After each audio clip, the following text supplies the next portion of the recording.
Hello students, चलिए आज देखते हैं अगर इस तरीके की कोई इनइक्वालिटी हमारे पास आती है तो ऐसी इनइक्वालिटी को हम कैसे सॉल्व करते हैं और यहां से x की वैल्यू हम किस तरीके से फाइंड आउट करते हैं।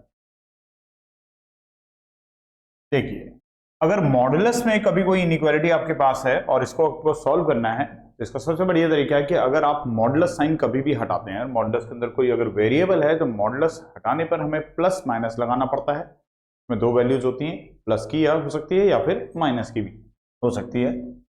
तो प्लस माइनस हम लगा देंगे और मॉडुलस साइन हटा देंगे, तो 3x minus 2 less than equal to 1/2।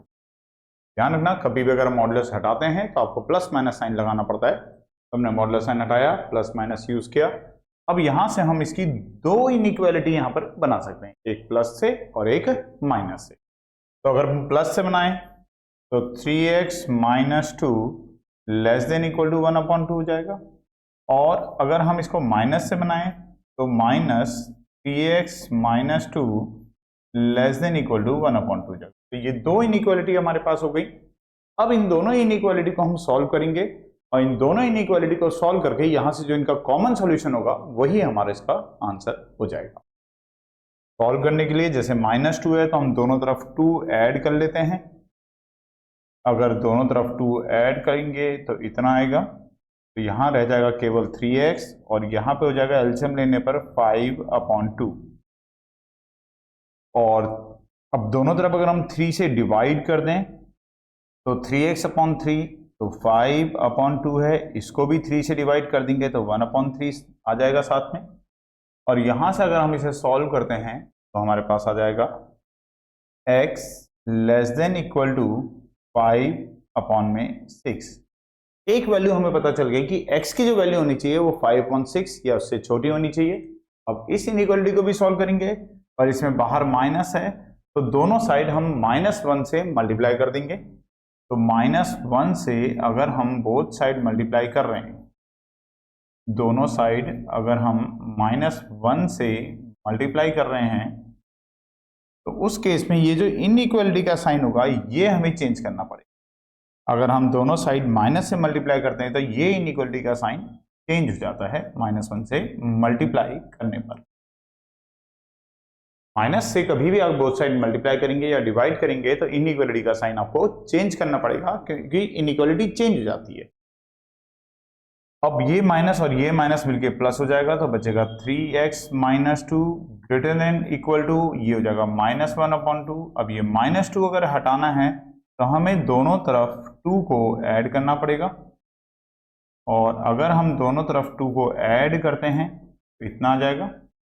2 से 2 कैंसिल होने पर 3x रह जाएगा ग्रेटर देन इक्वल टू, इसको एलसीएम लेंगे तो 2 2 4 में से 1 माइनस करेंगे तो 3/2 ये आ जाएगा।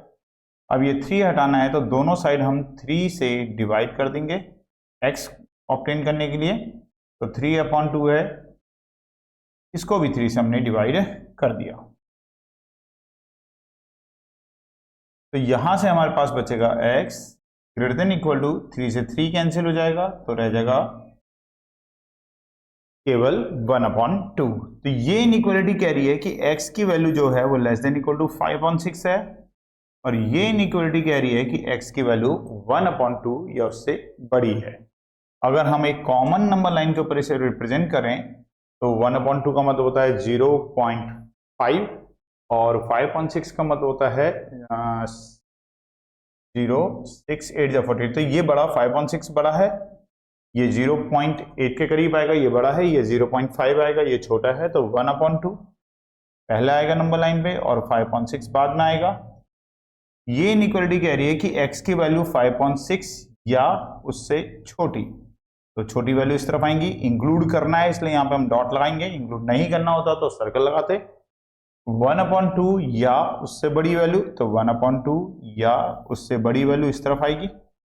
तो कॉमन सॉल्यूशन जो आया वो 1/2 से लेकर के 5/6 तक आया। यहाँ गलती से 2 लिख दिया है, ये 6 था, 5/6 तक। तो कॉमन सॉल्यूशन हुआ 1/2 से लेकर के 5/6 तक। तो हमारा जो फाइनल आंसर हुआ, x की जो वैल्यू होगी x विल बिलोंग टू 1/2 से लेकर के 5/6 तक, 5/6 तक।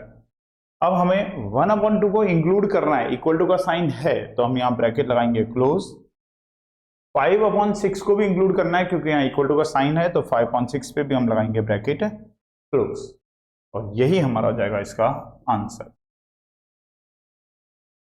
वीडियो अगर आपको पसंद आई है तो इस चैनल को लाइक कर लीजिए, सब्सक्राइब कर लीजिए और अपने फ्रेंड्स के साथ इसे शेयर भी कीजिए। साथ साथ बेल नोटिफिकेशन को भी ऑन कर दीजिए ताकि नेक्स्ट आने वाली वीडियो भी आपको मिल सके। थैंक्स बेटा।